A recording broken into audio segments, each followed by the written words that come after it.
यह की स्तुति करो। क्या ही धन्य है वह पुरुष जो यहोवा का भय मानता है और उसकी आज्ञाओं से अति प्रसन्न रहता है।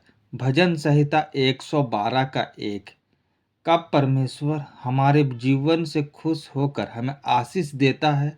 हाँ, तभी जब हम परमेश्वर का भय मानते हैं, उसके वचनों पर मनन करते हैं और उनकी आज्ञाओं के अनुसार जीते हैं। क्या ही धन्य है हर एक जो यहोवा का भय मानता है और उसके मार्गों पर चलता है। भजन संहिता 128 का 1। जब हम अभिमानी नहीं होते और दुनिया के ऐश्वर्य पर भरोसा नहीं रखते, परंतु जीवित परमेश्वर पर ही विश्वास रखते हैं, तो वह हमसे प्रसन्न होता है और आशीष देता है। पहला तीमुथियुस 6:17। अब्राहम ने ना सिर्फ ईमानदार और अच्छा जीवन जिया, अपितु उसने यह भी ध्यान दिया कि उसके परिवार के सदस्य भी उसी तरह परमेश्वर के प्रति सच्चे और ईमानदार रहे। उत्पत्ति 18 का 19।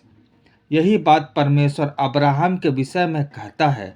हाँ, परमेश्वर अब्राहम से प्रसन्न था और उसने उसके और उसके परिवार को बहुतायत की आशीष दी।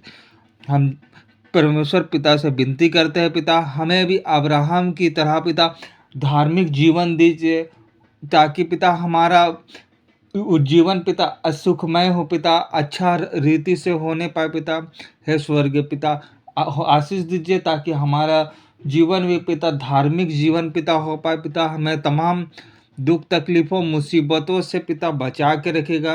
हे जीते पिता, हम आपसे विनती करते हैं पिता, हमारे मार्ग के पिता आप देखभाल करिए पिता, हमारे रास्तों के पिता आप ठीक रीति से बनाइए ताकि हम लोग उस पे पिता ठीक रीति से चल पाए। जीवते पिता, हम आपसे विनती करते हैं, आशीष दीजिए ताकि हमारा जीवन पिता एक धार्मिक जीवन पिता कहलाने पाए। पिता हम लोग जिस कार्य को भी करते हैं, उस कार्य पर पिता आप अपनी आशीष उंडेलिए ताकि हम लोग उस काम पे पिता सफलता पाए। हे स्वर्गीय पिता, हमें विनती करते हैं पिता, हमें शैतान की तमाम बुरे चीज़ों से, युक्तियों से पिता बचा के रखिएगा ताकि पिता हम लोग आपके मार्गों पे पिता ठीक रीति से चल पाए। पिता एक बार किसी जगह में एक जोड़ा रहता था। एक तरफ पति धार्मिकता का जीवन जीता था और परमेश्वर से डरता था, तो दूसरी तरफ उसकी पत्नी को जो परमेश्वर पर संपूर्ण रूप से विश्वास नहीं था, इसलिए हमेशा उन दोनों का झगड़ा होता रहता था और अतः वे दोनों अलग हो गए।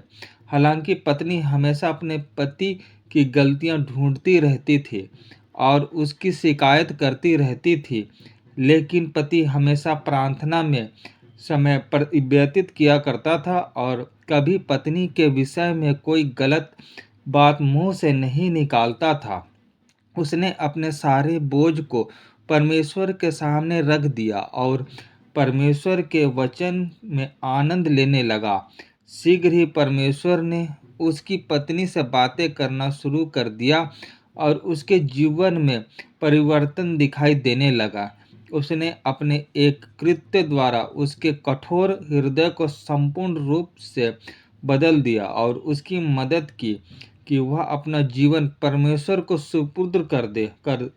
अब पति पत्नी एक हो चुके थे, उनके सारे दुख दर्द खत्म हो गए थे। दोनों ने परमेश्वर की आज्ञाओं से प्रसन्न रहकर एक खुश और शांतिप्रिय जीवन बिताना शुरू कर दिया। परमेश्वर ने उन दोनों को बहुत आशीष दी।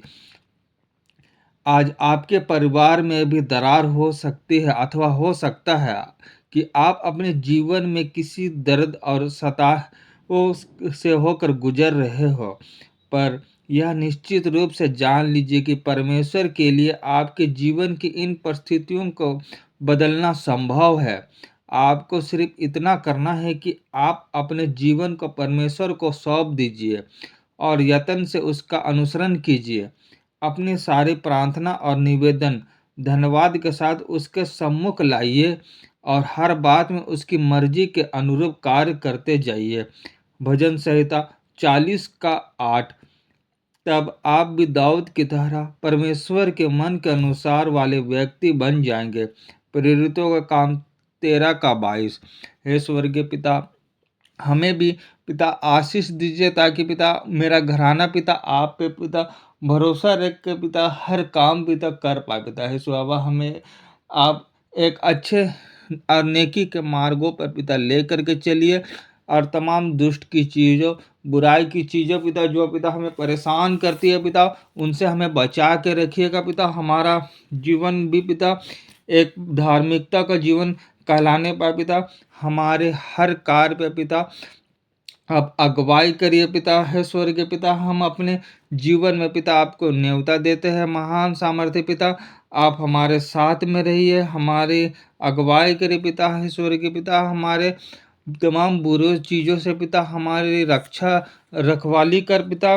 परमेश्वर, हमें धार्मिकता जीवन दीजिए पिता, जिससे कि हम लोग पिता आपके रास्तों पे पिता आगे बढ़ते जाए पिता। हमें तमाम बुरे संगत से, बुरे चीज़ों से पिता हमें बचा के रखिएगा। प्रभु, हमें शांति प्रदान करिए पिता।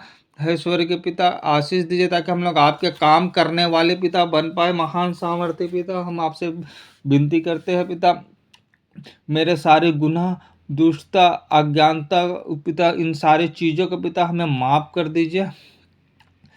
ऐश्वर्य के पिता होने दीजिए, ताकि हम लोग आपकी आज्ञाओं को पिता मानने वाले बन पाए, आपकी आज्ञाओं को पिता चलने पाए पिता। हमें इस योग बनाइए, ताकि पिता हमें जीवन में पिता आपका अनुग्रह पिता बरसे।